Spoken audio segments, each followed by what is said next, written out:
ፈተና በመጣብን ጊዜ እግዚአብሔር እንደሚወዳቸው ተመልከቱ። እውነቴን የምነግራችሁ ራስቼ ስለኖርኩ እማስታውስበት መከራ ሰጠኝ ተብሎ ነው መመስገድ ያለበት። መጽሐፍ ቅዱስን ደብዳቤ ጽፎ ላከ፣ ንስሐ አባት ላከ፣ መጽሐፍትን ጽፎ ላከ። በቅዳሴ ጠራን፣ በትምህርት ጠራን፣ በመዝሙር ጠራን።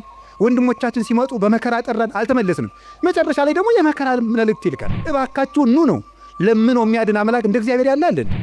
ባለትዳሮች ሲጣሉ እኮ ነው ባጋባናቸው በ20 ዓመታቸው እኮ ነው ቤተክርስቲያን የሚመጡ ሲጣሉ ነው።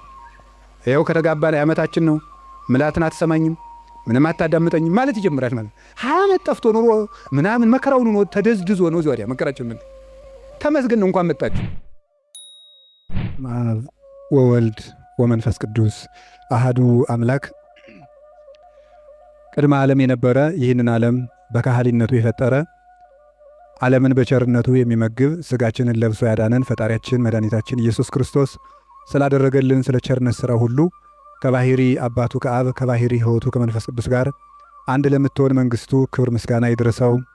የእናታችን የቅድስት ድንግል ማርያም የቅዱሳን መላእክት የቅዱሳን ሐዋርያት የቅዱሳን ነቢያት የቅዱሳን ሰማዕታት ጻድቃን ረድኤታቸው በረከታቸው ከእኛ ጋር ይሁን። እግዚአብሔር ፈቃድ ዛሬ የምንማማርበት የትምህርታችን ርዕስ እግዚአብሔር ሰይጣንን እንዲፈትነን ለምን ይፈቅድለታል በሚል ርዕስ ነው የምንማማረው። እንግዲህ መቼም ትምህርት ስንማር አንዳንድ ጥያቄ መመለስ ነው ዓላማው። ሰይጣን የሚፈጥርብንን ዓላማ መመለስ ነው። እርግጠኛ ነኝ የሁላችሁም ጥያቄ ነው አይደለም? እስቲ ነው የሚል ነው። እሺ እግዚአብሔር ይስጥልን። የሁላችሁም ጥያቄ ነው? ካልሆነ እንለፈው ርዕስን። የሁላችሁም ጥያቄ ነው? እሺ በብዙ ሰው የማያምኑ ሰዎችም ይህንን ይጠይቃሉ። እግዚአብሔር መልካም ከሆነ ለምንድን ነው እንደዚህ ያለ ችግር ሲደርስብን ዝም የሚለን? ለምን ዝም ይላል እግዚአብሔር የሚል ነገር አለ። መጽሐፍ ቅዱስንም ስናነብ የሚጋጭ የሚመስል ነገር ብዙ ነገር ታገኛላችሁ። የመጀመሪያው እግዚአብሔር ባህሪው መልካም ነው። ባህሪው መልካም ነው። በሱ ዘንድ ክፉ የለም። አልወ ጽልመት ውስተ መክፈልታቲሁ። በእግዚአብሔር በባህሪው ኃጢአት የለበትም፣ ነውር ነቀፋ የለበትም። እስመ ንጹሕ አጠባያቲሁ ለእግዚአብሔር።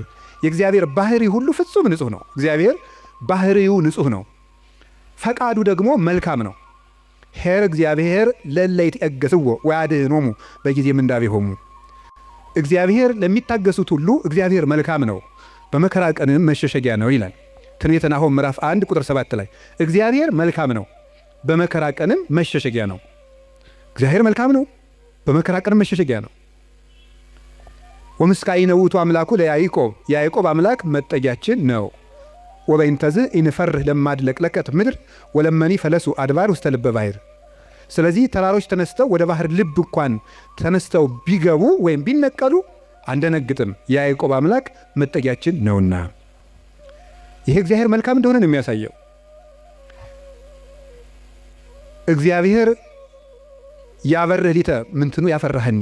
እግዚአብሔር ብርሃኔና መድኃኒቴ ነው፣ የሚያስፈራኝ ምንም የለም። እግዚአብሔር ምእመና ለሕይወቴ። እግዚአብሔር የሕይወቴ መታመኛዋ ነው። ምንም የምፈራው ነገር የለም።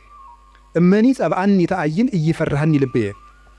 ሰራዊት እንኳን ከቦ ቢወጋኝ እግዚአብሔር መታመኛዬ ነውና አልፈራም ይላል። ስለ እግዚአብሔር ብርሃን ነው፣ እግዚአብሔር መድኃኒት ነው፣ እግዚአብሔር መልካም ነው። እሱ ራሱ ኖራል። አነ ውእቱ ኖላዊ ኄር ዘበአማን። እኔ እውነተኛ እረኛ መልካም እረኛ እኔ ነኝ ይላል። በጎ እረኛ እኔ ነኝ። እንኳን በአፋ ሆኖ መጠበቅ ይቅርና ራስን አሳልፎ በመስጠት እንኳን የሚጠብቅ እረኛ ነው እሱ። እግዚአብሔር ንጉሥ ሆኖ መጠበቁ፣ አምላክ ሆኖ መጠበቁ፣ በሰማያዊት መንግሥቱ በግርማ መለኮቱ ሆኖ መጠበቁ ድንቅ ነው። ከዚያ ያለፈ ደግሞ የሚደንቀው ራሱን በመስጠት የጠበቀን እረኝነት ግሩም ነው። ለእኛ ራሱን አሳልፎ መስጠቱ። እግዚአብሔር እኔ ቸር እረኛ ነኝ ብሏል። እኔ ቸር እረኛ ነኝ፣ በጎቼም እኔን ያውቁኛል፣ ድምፄንም ይሰማሉ። በእኔ በኩል የሚገባ ይድናል። እኔ በጎች በር ነኝ። ዘዋንታቤ ውእቱ ይድህን። በእኔ በኩል የሚገባ ይድናል። ይበው ወይ ወፅእ፣ ይገባል ይወጣል። ወይ ረክም ራእየ፣ መሰማሪያም ያገኛል ይላል። ስለዚህ በጎቼ እኔን ያውቃሉ፣ እኔም በጎቼን አውቃለሁ። አልቦ ዘየሐይደኒዮን እምዴ፣ በጎቼን ከእጄ የሚነጥቃቸውን ከቶ የለም ይላል። እንግዲህ እግዚአብሔር ጠባቂያችን ነው፣ እረኛችን ነው፣ መልካም ነው፣ ቸር ነው። እግዚአብሔር ሰው እንዲጠፋም አይፈልግም። ኢፈነወ እግዚአብሔር ለወልዱ ከመ ይትሐጐል ኩሉ ዓለም አላ ከመ ይሕየው። እግዚአብሔር ዓለም ሁሉ እንዲድን እንጂ እንዲጠፋ ልጁን አላከውም ይላል። እግዚአብሔር ዓለም ሁሉ እንዲድን ነው እንጂ እንዲጠፋ አይፈልግም። ቅድምም ብፁዕ አባታችን እንደጠቀሱልን ጢሞቴዎስ ምዕራፍ 2 ቁጥር 1 ላይ ሲናገር ዘይፈቅድ ይሕየው ኩሉ ዓለም ዘአነ ቀዳሚሆሙ ለኃጥአን የኃጥአን መጀመሪያቸው የምሆን እኔንም ጨምሮ ዓለም ሁሉ እንዲድን የሚወድ እግዚአብሔር ይላል ቅዱስ ጳውሎስ። ዓለም ሁሉ እንዲድን የሚወድ እግዚአብሔር የሚወደው ዓለም ሁሉ እንዲድን ነው። ወይኩን ፈቃድከ እንላለን። ፈቃድ በሰማይ እንደሆነች እንዲሁም በምድር ትሁን እንላለን። ቅዱስ ዮሐንስ አፈወርቄን ሲተረጉም ፈቃዱሰ ለእግዚአብሔር ድህነተ ዓለም ውእቱ ይላል። ፈቃድህ ይሁን እያልን እንጸልያለን። ፈቃዱ ምንድን ነው ይልና የእግዚአብሔር ፈቃዱ ዓለም እንዲድን ነው ይላል። ሰዎችን ሁሉ ይወዳል፣ ለፍጥረት ሁሉ ይራራል እግዚአብሔር። ፍጥረትን እግዚአብሔር እንኳን እሱ ይቅርና ቅዱሳን ቸሮች ናቸው። የቅዱሳን ቸርነት ከሰው አንሶ እስመ ነፍሰ ጻድቅ ይትራራ ላይ ለነፍሰ እንስሳው የጻድቅ ሰው ነፍስ ለእንስሳ እንኳን ይራራል ይላል። ጻድቅ ለእንስሳ እንኳን የሚያዝን ነው። እግዚአብሔርን ተውት። አንድ ሰው እግዚአብሔርን መምሰል ሲጀምር ለእንስሳ እንኳን የሚያዝን ይሆናል። ለእንስሳት የሚያዝን ይሆናል። ዛሬም ድረስ አሉ ለእንስሳት የሚያዙ። በገጠር ያሉት ያዝናሉ። የከተማው ሰው እንጃ ያላውቅም፣ ከተማ ስለማልኖር። የገጠር እናቶች ጤፍ እንኳን ሲያበጥሩ ለወፎቹ ይተውላቸዋል፣ እንዲለቅሙ ይተውላቸዋል። ለዝንጀሮ ይተዋል። በኦሪት ዘዳግም አለ ቃርሚያ በቃረምክ ጊዜ አዝመራህን ጨርሰህ አትጨደው፣ ለድሃና ለአውሬ ተው ተብሏል። ርኅራኄ የብሉይ ኪዳንም የሐዲስ ኪዳንም አስተምሮ ነው። ጥጃውን አርደህ በእናቱ ወተት አትቀቅለው ይላል። የቸርነት ሥራ ነው ይሄ። ርኅሩሁን ነው። በእናትና በልጅ መካከል ገብተህ ጭካኔን አታድርግ ማለት ነው። እናትና ልጅን መለየት ጭካኔ ስለሆነ እግዚአብሔር እንኳን ለሰው እናትና ልጅ ይቅርና ለእንስሳት እናትና ልጅነት የሚያዝን ርኅሩህ ነው እግዚአብሔር። ለእንስሳቱ ርኅራኄ ሰርቶላቸዋል። አህያውን ያለመጠን እንዳይጭኑት ሥራ ተሰርቷል እግዚአብሔር። በሬና በሬ እንዳይዋጋ ሥራ ተሰርቷል። አንዱ በሬ የአንዱን በሬ ወግቶ እንዳይገድል ኦሪት ዘጸአት ምዕራፍ 21 ላይ እንደተጻፈልን። ስለዚህ እግዚአብሔር ለእንስሳት እንኳን እንድናዝን ፈጥሮናል። ለሁሉ ልክ መልክ ሰጥቶ ነው የፈጠረ እግዚአብሔር። ሁሉም እንኳን እሱ የእሱ ቅዱሳን እንኳን ቅዱሳን እሱ የፈጠረው ፍጥረት እንኳን መልካም ነው። 6 ቀን የፈጠረው ፍጥረት ሁሉ ወሬ እግዚአብሔር ከመሰናይ እግዚአብሔርም ያ መልካም እንደሆነ አየ እያለን የደመደመው የፈጠረው ፍጥረት ሁሉ እግዚአብሔር መልካም ነው። እንግዲህ እግዚአብሔር መልካም ከሆነ ቸርም ከሆነ እንዳንጠፋም የሚፈልግ ከሆነ እንድንድንም የሚፈልግ ከሆነ ቸር እረኛችንም ከሆነ እሱን ከተጠጋን ምንም የሚነጥቀን ከሌለ በሱ ስም እያመንን እሱን ጥግ እያደረግን የሱን ስም እየጠራን እየጸለይን እያስቀደስን በጎ እግዚአብሔር የት ሄዶ ክፉ ይደርስብናል የሚል ጥያቄ ሁላችንም እንጠይቃለን። ዲያብሎስ ራሱ ክፉ ነገርን ያመጣና እግዚአብሔር ቸር ከሆነ ክፉ ነገር ለምን አመጣብህ ብሎ ደግሞ ይጠይቀናል። ለዚህ መልስ ያጣች ነፍስ በእግዚአብሔር ተስፋ ቆርጣ ትቆበልላለች። ለምንድን ነው እግዚአብሔር የማያዝንልኝ? አንዳንድ ጊዜ ደግሞ እንደውም በተለይ ያሁኑ ትውልድ ምን ብሎ ሊጠይቅ ይችላል? ቆይ እግዚአብሔር በእኔ ስቃይ ደስ ይለዋል ይላል። እግዚአብሔር በእኔ ስቃይ ደስ ይለዋል ወይ? ለምንድን ነው እኛ ስንሰቃይ ዝም የሚለው የሚል ጥያቄ እዚሁ ጋር የሚያያዝ አንድ የመጽሐፍ ቅዱስ ጥቅስ ላንሳላችሁ። አነ ውእቱ እግዚአብሔር ዘፈጠርኩ ብርሃነ ወገበርኩ ጽልመተ። ብርሃንን የፈጠርኩ እኔ ነኝ፣ ጨለማንም የሰራሁ እኔ ነኝ። አመጽ ሰላመ እፈጥር ሰላመ ወእገብር እኪተ። ሰላምንም አመጣለሁ ክፋትንም እፈጥራለሁ። አነ እግዚአብሔር ፈጠርኩ ዘንተ ኩሎ። እኔ እግዚአብሔር ሁሉንም ይሄንን ፈጠርኩ ይላል ትንቢተ ኢሳይያስ ምዕራፍ 45 ቁጥር 6 ላይ። እኔ እግዚአብሔር ሰላምን አመጣለሁ ክፋትን እፈጥራለሁ፣ ብርሃንንም ፈጥሬአለሁ ጨለማንም ፈጥሬአለሁ ይላል። እዚያ ላይ እግዚአብሔር መልካም ነው አለ። አሁን ደግሞ እዚህ ላይ እኔ እግዚአብሔር ክፋትን እፈጥራለሁ ይላል። እግዚአብሔር ክፋትን ይፈጥራል? ምን ትላላችሁ? እንዴ እፈጥራለሁ ያለ እኮ ራሱ ነው። እግዚአብሔር ራሱ ነው እኔ ክፋትን እፈጥራለሁ። እኔ እኮ መጽሐፍ ቅዱስ ላይ ነው የጠቀስኩት። እግዚአብሔር እንደዚህ ብሏል፣ እግዚአብሔር ክፋትን እፈጥራለሁ ብሏል ይላል። ምን ትላላችሁ? እኔ ክፋትን የምፈጥር አምላክ ነኝ ይላል። እኔ ሰላምንም አመጣለሁ ጦርነትን የማመጣው እኔ ነኝ ይላል። ከዚያ መልሶስ ደግሞ ምን ይላል ደግሞ መልእክተ ያዕቆብ ምዕራፍ 1 ቁጥር 3 ላይ ኢያሜክር እግዚአብሔር በእኩይ ይላል። እግዚአብሔር በክፉ ማንንም አይፈትንም ይላል። እንዴት ያለ ነገር!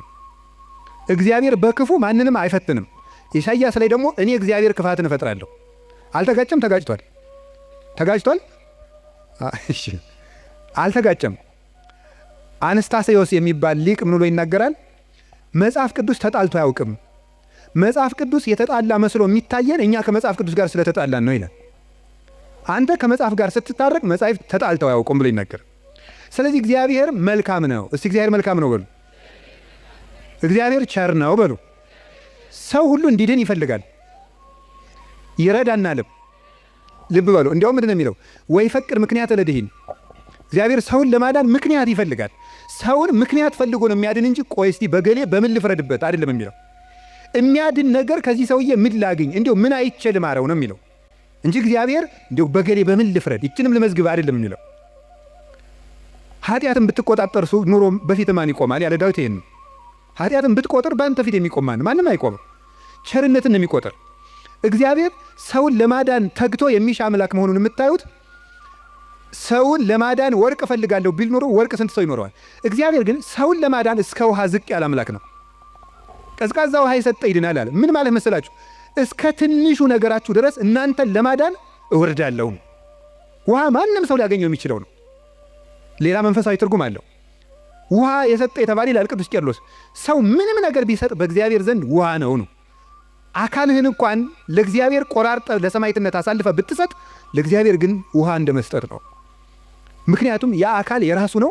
እግዚአብሔር ደግሞ ለአንተ ያደረገልህ ነገር ያንተ አካል ቢቆራረጥ እንኳን የማይመጥን ነው። ስለዚህ ለእግዚአብሔር ምንም ነገር ብንሰጥ ውሃ ነው። አካል እንኳን መስጠት ቢሆን ውሃ ነው። እንደዚያ ከሆነ እግዚአብሔር እንደዚህ ያለ መልካም አምላክ እንዲህ ያለ መልካም አባት ከሆነ ለእኛ የሞት አምላክ አኮ በመላክ አኮ በተንባል መልአክ ልኮ አማላጅ ልኮ ሳይታረቀን ራሱ መጥቶ ከታረቀን እስከዚህ ድረስ ሰው የሚወድ አምላክ ከሆነ ለምንድን ነው እግዚአብሔር ክፉ የሚያመጣብን የሚል ጥያቄ ይኖራል። እግዚአብሔርስ በክፉ ይፈትናል ወይ? መልሱ አይፈትንም ነው። እስኪ አይፈትንም በሉ። እግዚአብሔር በክፉ ይፈትናል አይፈትንም? እግዚአብሔር ክፉ ይፈጥራል አይፈጥርም? እስኪ ንገር፣ ይፈጥራል አይፈጥርም? አይፈጥርም። እግዚአብሔር እንዴ እፈጥራለሁ ብሎ አላልክም ቅድም ልትሉ ትችላላችሁ። እግዚአብሔር ክፉ አይፈጥርም። ታዲያ ምን ማለት ነው? ክፉ ሲመጣ ዝም ይላል ነው። እስኪ በሉ ንገሩ እንጂ ክፉ ሲመጣ እስኪ ለምሳሌ እንዲህ የሚል ነገር አለ። ሮሜ ምዕራፍ 13 ቁጥር 1 ላይ እስመ ይሰየም መኮንን ዘእንበለ ዘእምኀበ እግዚአብሔር ይላል። ያለ እግዚአብሔር ፈቃድ ባለስልጣን አይሾምም ይላል። አይ በደንብ ስሙ። ያለ እግዚአብሔር ፈቃድ ምን አይሾምም? እና እንግዲህ ሁሉም ባለስልጣን እግዚአብሔር እየፈለገ ነው የሾመው ነው? አዎ አይደለም? ሁሉም ባለስልጣን ማለት ነው። እንደው የዛሬዎችን መገምገም ከፈራችሁ የድሮዎችን ገምግሙ፣ ችግር የለም። እውነቴን እኮ ነው ማለት ነው። ቢያንስ የድሮዎቹ መጥተው ምንም አያረጉንም ማለት ነው። ስለዚህ የድሮዎቹን መገምገም ትችላላችሁ። እና እንደው ሁሉንም እግዚአብሔር የወደደ የተሾሙ ናቸው። ምን ይመስላችኋል? ይሄ እግዚአብሔር ክፉ ነገር ሲመጣ ይፈቅዳል ነው። እስቲ ይፈቅዳል በሉ። ይፈቅዳል የሚለው ነገር ፈቃድ እግዚአብሔር የሚባለው ሁለት ትርጉም አለው። ፈቃድ እግዚአብሔር የሚባለው አንደኛው ውዴታ ነው። ሁለተኛው ደግሞ ይሁን ማለት ነው። የእንግሊዘኛ ቃላትን ለመጠቀም ይቅርታ አድርጉልኝ፣ ልጠቀም ነው ገና ስለ ቅርብ ለማድረግ ለእናንተ እንዲመቸኝ ነው። የመጀመሪያው ምን ይባላል? ፐርሚሽን ይባላል። እስቲ ፐርሚሽን በሉ እንጂ። ሁለተኛው ዊል ይባላል። እስቲ ዊል በሉ። እሺ ፐርሚሽን ማለት ምን ማለት ነው? እናንተ ኃጢአት ስትሰሩ እኔም ስሰራ እግዚአብሔር ይፈቅድልናል። ምን ማለት ነው ይሄ? ይፈቅድልናል ማለት እግዚአብሔር እኔ ኃጢአት ስሰራ ደስ ይለዋል ማለት ነው። ይሄ ምን ለሚባለው ፐርሚሽን ይባላል። ስራ ከጠቀመህ ስራ ነው። ኃጢአት አይጠቅምህም ብዬ ነግሬሃለሁ፣ ይጠቅመኛል ካልክ ስራ ብሎ ይተውሃል ማለት ነው። መተው እሱ ፐርሚሽን ይባላል። ያሰናብተናል። ስለ እግዚአብሔር ክፋት እንዲሰራ ያደርጋል ማለት ክፋት እንዲሰራ ሰዎችን ይተዋቸዋል፣ እንዲሰራ ያደርጋል። ዊል የሚባለው ደግሞ ወዶ የሚሰራውን እግዚአብሔር እንድንጸልይ ይፈቅዳል በሉ፣ እንድንጾም፣ እንድንጸድቅ፣ እንድንታረቅ ይሄ ፈቃድ ነው ይባላል። ይሄ ፈቃድ ማለት ውዴታ፣ ወዶ የሚያደርግልን ነገር። ገብቷችኋል? ልዩነቱ ገብቷችኋል? እሺ ይፈቅዳል ማለት የመጀመሪያው ፈቃድ እግዚአብሔር ነው ይላል። ዝም ብሎ ምንድነው ፈቃድ እግዚአብሔር? ያለ ፈቃድ እግዚአብሔር ባለስልጣናት አይሾሙም ማለት ከየት ነው የምታስገቡት? ክፉ ሰዎች ሲሾሙ ምን ይላቸዋል ነው? ዝም ይላቸዋል ነው፣ ይተዋቸዋል ነው እንጂ ሰዎቹን ናማ እናቴ የተሾምና ሰውን ጨርስልኝ አይላቸው። እግዚአብሔር እንደዚያ ብሎ ይሾማል ማለት አይደለም። እንደዚያ ሳይሆን የሚያደርገው እግዚአብሔር ክፉዎች ሲሾሙ ዝም ይላል። ለምንድን ነው ዝም የሚለው? እግዚአብሔር ነው ክፉ ነገር ሲመጣ። ስለዚህ ክፋትን እፈጥራለሁ ማለቱ ክፉ ሲመጣ ዝም እላለሁ ነው። ወይም ምን ማለት መሰላችሁ? የእግዚአብሔር እጅ አጥር ነው፣ ጠባቂ ነው፣ ረድኤት ነው። የእግዚአብሔር እጅ በእግዚአብሔር ለመጠበቅ ያልተገባን ሆነን ስንገኝ እግዚአብሔር አጥሩን ያነሳዋል። ያልተገባን ሆነን ስንገኝ አትጠብቀኝ ስንል ማለት ነው። ምን ማለት መሰላችሁ? መዝሙረ ዳዊት ላይ እንዲህ ይላል። መዝሙር 9 ላይ ውሃ ኮ ሀጥለ እግዚአብሔር ኃጢአተኛ ሰው እግዚአብሔርን አወከው ይላሉ ሊቃውንቱ። አወከው ማለት ነው እንዳይምረው ኃጢአት ይጨምራል፣ እንዳይቀስፈው ጥቂት ጽድቅ ይሰራል። ማታ መዝሙር ቀን ዘፈን እንደማለት እያቀላቀላ እግዚአብሔርን አወከው። ወይም ደግሞ ኃጢአተኛ ሰው እግዚአብሔርን አነሳሳው ይላሉ አባቶቻችን። እንደ ደረቅ ሰው ይላሉ። እንደ ደረቅ ሰው እንደው ጣይም አድርጌው ነው እንጂ ሌላ ነው የሚል አንድምታው። ደረቅ ሰው የሚለው ምን ማለት መስላችሁ? አቅም የሌለው ሰው እኔ አንተ ሰው ረፍ ብያለሁ ሲለው ምናምን ወንድ እስኪ ነካኝ ወተት ነው እንጂ ደም አይወጣኝ የሚል ይሄ ማለት ነው። አቅም የለው ግን ደረቅ የሆነ ማለት ነው። በሉኝ የሚል ማለት ነው። ኃጢአት እየሰራ በየቀኑ ለእግዚአብሔር የመቅሰፍት ጨንገር የሚያቀብለው ሰው ማለት ነው። ቅሰፈኝ እያለ እግዚአብሔርን መቅሰፍት የሚለምን ሰው አለ ነው። እግዚአብሔር የመዳን ዕድል የመስተካከል ዕድል በሰጠው ቁጥር እየተበላሸ ለእግዚአብሔር የቁጣ በትር የሚያቀብለው ሰው፣ ለዚህ ሰው እግዚአብሔር የጥበቃ ረድኤቱን ያነሳበታል። ልቡ እንዲስተካከል የሚያራራውን የሚገስጸውን ረድኤቱን ሲያነሳው ልቡ ይደነድናል፣ ጨካኝ ይሆናል፣ ያሰናብተዋል። ያን ጊዜ ሰዎች በሙሉ አራዊት አጥር ሲነሳላቸው በተከፈተ ቤት ውስጥ ገብተው እንደሚሰለጥኑት ሁሉ እግዚአብሔር ረድኤቱን ከኛ ላይ ሲያነሳ አራዊት የሆኑ ሰዎች በስልጣን ሊሆን ይችላሉ፣ በጭካኔ ሊሆን ይችላሉ፣ መጥተው እንዲሰለጥኑ ያደርጋቸዋል ማለት ነው። በሰው ላይ እንዲሆኑ ያደርጋቸዋል እንደተባለው ማለት ነው። አንድ ዲያቆን ነው አይደል የተባለው መቅደስ ውስጥ ቅዱስ ጳውሎስን መልእክት ማንበቡን ትቷሉ የኢዮብን መጽሐፍ ያነባል አሉ። እንዲያው እኮ ይገርማል። እና የሚያነበው ደግሞ አነግስ ብእሴ መደለው የሚለው ነው። አጼ ቴዎድሮስ እያስቀደሱ ነው ይባላል። ጨካኝ ንጉሥ አነግሳለሁ የሚለው ነው የሚያነበው። ጨካኝ ንጉሥ አነግሳለሁ ብሏል እግዚአብሔር የሚለውን ያነባል። ምን ብለው ጨመሩበት እሳቸው? ቀጥሎ ያለውን እሱ ግን አይላትም አውቆ በእንተ ከሕዝብ የሚለውን ጨምረው እንጂ አሉት አሉ። ስለ ሕዝቡ ክፋት የሚለውን ጨምረህ አነበው አሉት። ስለምኑ ክፋት ነው? ስለ ሕዝቡ ክፋት ነው። ስለዚህ ክፉ ነገርን ማን ነው ያመጣው ካላችሁን፣ እኛ በሉ ንገሩኝ እንጂ እኛ ነን ክፉ ነገርን የምናመጣው። እግዚአብሔር ክፉ ነገርን አመጣለሁ ማለት ክፉ ነገር ሲመጣ ዝም እላለሁ፣ አሰናብተዋለሁ ማለት ነው። ፈርዖን በእስራኤል ላይ እንዲሰለጥን ዝም እለዋለሁ ነው፣ አሰለጥነዋለሁ። ለምንድን ነው እግዚአብሔር ክፉ ነገር እንዲመጣብን የሚፈቅድ? አይወደንም፣ ይወደናል። አይፈልገንም፣ ይፈልገናል። አያዝንልንም፣ ያዝንልናል። እና ግንሳ ምን ሆነ? እንዳይጠብቀን እንዲጠብቀን የሚያደርገውን ነገር ሁሉ ቆርጠነዋል። ከእሱ ጋር መዋል አንፈልግም። እሱን በጸሎት ማነጋገር አንፈልግም። ሕጉን መፈጸም አንፈልግም። በቤቱ መኖር አንፈልግም። መታረቅ አንፈልግም። መስማማት አንፈልግም። በምን መልኩ ይጠብቃል? አብሮን ቢኖር ክፉ አይደርስብንም። አብሮን እንዳይኖር ደግሞ ቤታችን ቆልፈናል። እኔ በደጅ ቁሜ አንኳኳለሁ የሚከፍትልኝ ቢኖር እራት እበላለሁ ብሏል። የምንከፍተው እኮ ደጃፋችን መስኮታችን አይደለም፣ ልብ ነው ደጅ ያለው። ያን መክፈት ይጠበቅብናል። በየት ይግባ ክርስቶስ እኛ ጋር ለመግባት? ስለዚህ እንዳይጠብቀን ስናደርግ ክፉ ነገሮች ወደኛ ይመጣሉ። እንደ ቅዱስ ዮሐንስ አፈወርቅ ደግሞ አነጋገር እግዚአብሔር ክፉ ነገር ወደኛ የሚያመጣው አስፈራርቶ ወደ ቤት ለማምጣት ነው ይላል። ምን ለማድረግ ነው? በሉ ንገሩኝ እንጂ። አቤት አስፈራርቶ ወደ ቤት ለማምጣት። ይሄንን ቅዱስ ዮሐንስ አፈወርቅ በምን ይመስለዋል? ልጇ ቁማር እየተጫወተ ባስቸገራት እናት መስሎ ያስተምራል። ቁማር የዛሬውን ቁማር እኔ አላውቅም። የድሮ ሁሉ ቁማር አለ። ምን ግጫ ምናምን ቅልቦሽ የሚባል አለ በገጠር። ይሄ ገበጣ በጣም ብዙ አለ። በቃ የቁማር አይነት የገጠር ቁማር ነው። እረኞች የሚጫወቱ በቁልፍ በምናምን ነው። ያን እየተጫወተ ሲያስቸግራት ምን ታደርጋለች ይላል? ማስክ የለበሱ የሚያስፈራሩ ጎልማሶችን ከጎረቤት ትልክበታለች ይላል። ሕፃን ሆኖ እያካስቸግራት የሚሉ ሰዎች ትልክበታለች። ያ ሕፃን ልጅ በእነዚያ ተስፈራርቶ ምን እንዲያደርግ ይመስላችኋል? እየሮጠ ወደ እናቱ ቤት እንዲመጣ ነው። እንደዚያ የምታደርጉ እናቱ ልጇን ጠልታ ሳይሆን ልጇ ከዚያ ነገር እንዲወጣ የሚያስፈራሩ ሰዎችን ትልክበታለች። እግዚአብሔር ክፉ ነገሮች ወደኛ ሲመጡ ዝም የሚላቸው ዋናው ምክንያት ምንድን ነው ሲባል እነዚያ ነገሮች እንኳን ቢሆን አስፈራርተውን ቃል እግዚአብሔር ስላልመለሰን፣ ምክር ስላልመለሰን፣ ንስሐ አባት ስላልመለሰን፣ መጽሐፍ ስላልመለሰን፣ ስብከት ስላልመለሰን፣ ምንም ነገር ስላልመለሰን ቢያንስ የሚያስፈራሩ ነገሮችን እንኳን መጥተው ወደ ቤቴ ቢመጡ ብሎ ነው። አይታችኋል አይደለም?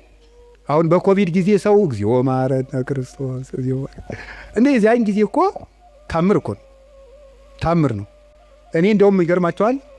አጠቃላይ እኔ የዛን ጊዜ አንድ ጊዜ በኮቪድ ጊዜ አንድ ገጠር ወረዳ ላይ ሄጄ ነበርና መነኮሳት ጓደኞች አሉኝ አባቶች፣ የወረዳው ካቢኔ በሙሉ ንስሐ ገባ ከነሱ። እንደው ሁሉ ጊዜ ኮቪድ በሆነ አልኩኝ እኔ እንደው ካቢኔ ሁሉ ንስሐ እንዲገባ እንደው ኮቪድ ትንሽ ቆየት ባለ ያስብላል በእውነቱ ማለት ነው። አሁን ሰው ይውላችሁ እግዚአብሔር የሚያስፈራረው ነገሮችን የሚልክብን ለዚህ ነው። አንድ ችግር ሲገጥመን እንሰበሰብ። አምና የነነዌ እንግዲህ ታስታውሳላችሁ አይደል? ሁልጊዜ እንሰበስባለን። ችግር ሲመጣ እግዚኦ ባረነ ክርስቶስ እንላለን። እናቲቱ ግን እነዚያን የሚያስፈራሩ ነገሮችን የምትልክ መልሶ ወደ ቁማሩ እንዲሄድ አይደለም፣ ልጇ ከቤቷ ቁም ነገረኛ ሆኖ እንዲቀር ነው። እግዚአብሔር የሚያስፈራሩ ነገሮችን ብቅ የሚያደርጋቸው መከራዎችን እንዲመጡ የሚያደርገው እኛን ስለሚጠላን አይደለም፣ እንዲሰበስበን ነው። እግዚአብሔር ለነነዌ ሰዎች የሚገለብጥ መከራ እመጣለሁ ያላቸው ተመልከቱ። ይሄን የእናትነት ስራ ነው የሰራው እግዚአብሔር። ሊያጠፋቸው ፈልጎ አይደለም፣ አስፈርቶ ወደ እሱ ማምጣት ነው የፈለገ። ቅዱስ ያሬድ ለዚህ ነው አንተ አቡነ ወአንተ እምነ ያለው። አንተ አባታችንና አንተ እናታችን ነህ። እግዚአብሔር እናት ነው። ልጆቹ እንዲከፉበት ስለማይፈልግ የሚያስፈራሩ ነገሮች ዮናስን እኮ ያለው ሂድና አስፈራራ ነው ያለው። አስፈራራቸው ፈርተው እንዲመለሱ ማለት ነው። ተጽናንቶ መመለስ ያቃተው ቢያንስ ፈርቶ እንዲመለስ ነው። ስለዚህ ፈርተው ተመለሱ። እግዚአብሔር ክፉ ነገሮችን የሚልካቸው ወይም ሰይጣን ክፉ ነገሮችን እንዲያመጣ እግዚአብሔር ዝም የሚለው ለምንድን ነው ካላችሁኝ፣ ፈርተን እንድንመለስ ነው። ምን አላችሁኝ?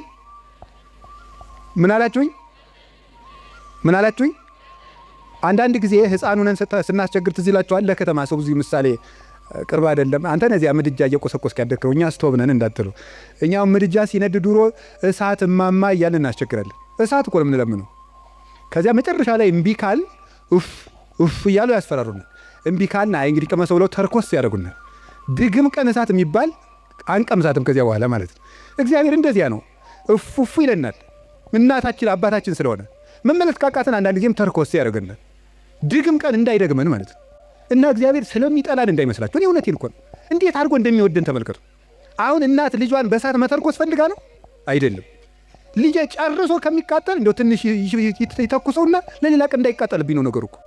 እግዚአብሔር ጋነም እንዳይበላን እኮ ነው ትንንሽ ነገሮችን የሚተረኩሰን። ገንዘቦቻችን በማሳጣት ዘመድ እንዲሞትብን፣ ጓደኛ እንዲለየን በማድረግ ከሹመት እንዲሻሩ፣ እንድናጣ፣ እንድንዋረድ፣ ኃጢአት ስንሰራ የሚያዋርዱንን ሰዎች በመላክ ሰዎች እንዲደርሱብን በማድረግ በማጋለጥ ኋላ ከምትጋለጥ ዛሬ ባጋለጡ የሚያዋርዱ ሰዎችን ጭምር በመላክ እግዚአብሔር እኛን ትንሽ ተርኮስ እያደረገ ወደ ቤቱ ያመጣናል። እንዴት እንደሚወደን ተመልከቱ። ፈተና በመጣብን ጊዜ እግዚአብሔር እንደሚወዳችሁ ተመልከቱ። እውነቴን የምነግራችሁ ጌታ ሆይ ለምንድን ነው እንዲሁ አክስቴም ሳምንት ዕለት ሞተች፣ እናቴ ደግሞ የዛሬ ወር፣ እንደገና ደግሞ የዛሬ 2 ወር ከስራ ተባረርኩ፣ እንደገና ደግሞ ይሄ ቀበረብኝ፣ ደግሞ ይሄኛው ተቃጠለብኝ፣ እንደዚህ አለብኝ፣ ጠልታኝ ነው ወይ እባክህን ወይም እባክሽን ልጄ ወደ ቤቴ ኑ ማለቱ ነበር። እንዲህ አድርገህ ትፈልገኛለህ ወይ? ረስቼህ ስለኖርኩ እማስታውስበት መከራ ሰጠኸኝ ተብሎ ነው መመስገን ያለበት። አንተን እንዳስታውስህ የመጥሪያ ደብዳቤ ላክልኝ ነው። መጽሐፍ ቅዱስን ደብዳቤ ጽፎ ላከ፣ ንስሐ አባት ላከ፣ መጽሐፍትን ጽፎ ላከ። በቅዳሴ ጠራን፣ በትምህርት ጠራን፣ በመዝሙር ጠራን። ወንድሞቻችን ሲመጡ በመከራ ጠራን፣ አልተመለስንም። መጨረሻ ላይ ደግሞ የመከራ መልእክት ይልካል። እባካችሁ ኑ ነው። ለምኖ የሚያድን አምላክ እንደ እግዚአብሔር ያለ አለ እንዴ? ለምኖ እኮ ነው የሚያድናል። አሁን ሙሴን አላያችሁትም? እንዴት አስፈራርቶ መመለስ እንደፈለገ። እስራኤል ጣዖት ሲያመልኩ ሙሴ አቤት ተወኝ ማይጄ ላጠፋቸው ነው። አሁን ሙሴ እግዚአብሔር ጨብጦት ይዞት ይጄ ላጠፋቸው ነው። እንዲሁ እኮ ይገርማል እኮ እግዚአብሔር የሚያደርገው ነገር። ኧረ ተው አታጥፋ። እንዲህ ማብላት ሲያቅተው ጊዜ በረሃ አምጥቶ ጨረሳቸው ነው የሚለው አለ ሙሴ። እግዚአብሔር እንዳይሰደብበት ነው እሱ። 40 ዓመት ማብላት ሲያቅተው በረሃ አምጥቶ ጨረሳቸው ነው የሚለው አሉት። እንዲሁም እነሱን አታጥፋ። አባቶቻችን ሲተረጉሙ አሁን እግዚአብሔር ሊያጠፋቸው ወዶ አይደለም ሙሴ እንዲሰራቸው እንዲቀጣቸው ብለው ነው እንጂ ይላል። እንግዲያስ ሂድና ቅጣ አለው። ሰርቶ ቀጥቶ እስራኤልን ወደ ራሱ ሰበሰባቸው። በማስፈራራት እንድንመለስ እግዚአብሔር ክፉ ነገር እንዲመጣ ያደርጋል። ከቃሉ ጋር ናቸው። እግዚአብሔር ከሁላችን ጋር ይሁን። ስንት ሰው ነው እግዚአብሔር በሚያውቀው እንዴ ተነግሮ፣ እኔ እንዲያው አሁን ሰውየው መዚህ ስለሌለ ተመስገን ነው ልናገር። ተነግሮ ይሄንም አይሰማውም፣ ችግር የለም። ተነግሮ አልሰማ ያለ ሰውዬ የሳምባ ቲቪ ገብገብ ሲያደርገው የቆረበ ሰውን ያውቃሉ። ተመስገን ነው። እንኳን ቲቪ መጣ። እንዲህ እውነቴን እኮ ነው የምነግራቸው። ተርኩት ስንት ሰው ነው፣ ስንት አመፀኛ ነው። ጸበል እንደምን ሰነበታቸው፣ አማን ነው፣ ሰላም ነው፣ ፒስ ነው የሚለው ሁሉ ጸበል ሲሄድ እግዚአብሔር ይመስገን የሚለው እንዲሁ እግዚአብሔርማ ይተርኩሰን እንጂ እውነቴን እኮ ነው የምነግራቸው። እግዚአብሔርማ ይተርኩሰን። ምድር ጠቧችሁ እኮ የምትራመዱት ሁሉ ጸበል ስትል ኩምሽሽ በቃ እንዲሁ ለተቸገረ እንድናዝን አረማመዳችን እንኳን ልክ እንዲኖረው ንግግራችን መጠን እንዲያበጅ እግዚአብሔርማ ይተርኩሰን እንጂ ተነግረን ሰምተናል እንዴ? እውነቴን ነው። ስንቶቻችሁን አሁን እዚህ ውስጥ ራሱ ብቆሰቁስ እዚህ ከተሰበሰበው ውስጥ እግዚአብሔር በሚያውቀው እግዚአብሔር ነቅሶ ቢያወጣ ሲቸግራችሁ ወደ ቤተ ክርስቲያን የመጣችሁ ስንቶቻችሁ ናችሁ? ወይ ባል እንዴ ባለትዳሮች ሲጣሉ እኮ ነው ባጋባናቸው በ20 ዓመታቸው እኮ ነው ቤተክርስቲያን የሚመጡ ሲጣሉ ነው። ይኸው ከተጋባን ዓመታችን ነው፣ ምላትን አትሰማኝም፣ ምንም አታዳምጠኝም ማለት ይጀምራል ማለት 20 ዓመት ጠፍቶ ኖሮ ምናምን መከራውን ነው ተደዝድዞ ነው እዚያ ወዲያ መከራችን ምን ተመስገን ነው እንኳን መጣችሁ። ዋናው መሸም ነጋ መምጣታችሁ ነው። ስለዚህ እግዚአብሔር ሰው ሁሉ ራሱን እንዲጠላን ሊያደርግ ይችላል። እንድንመጣም ከፈለገ እግዚአብሔር ሰው እንዲጠላን አያደርግም። ሰው እንዲጠላን ሰይጣን ሲያደርግ ዝም ይላል። ይሄ እግዚአብሔር እኛን የሚጠራበት መንገድ ነው። በቸርነቱ ወደ ቤቱ ይጥራን። የነነዌ ሰዎች የሚያስተምሩን ይሄንን ነው። እኛም ነገ ከነገ ወዲያ አሁን ሁላችሁም ችግር ካለባችሁ እግዚአብሔር ጠልቶኝ ነው አትበሉ። እግዚአብሔር ወደ ቤቱ ሊጠራ ይፈልጎ ነው ማለት ያለብን።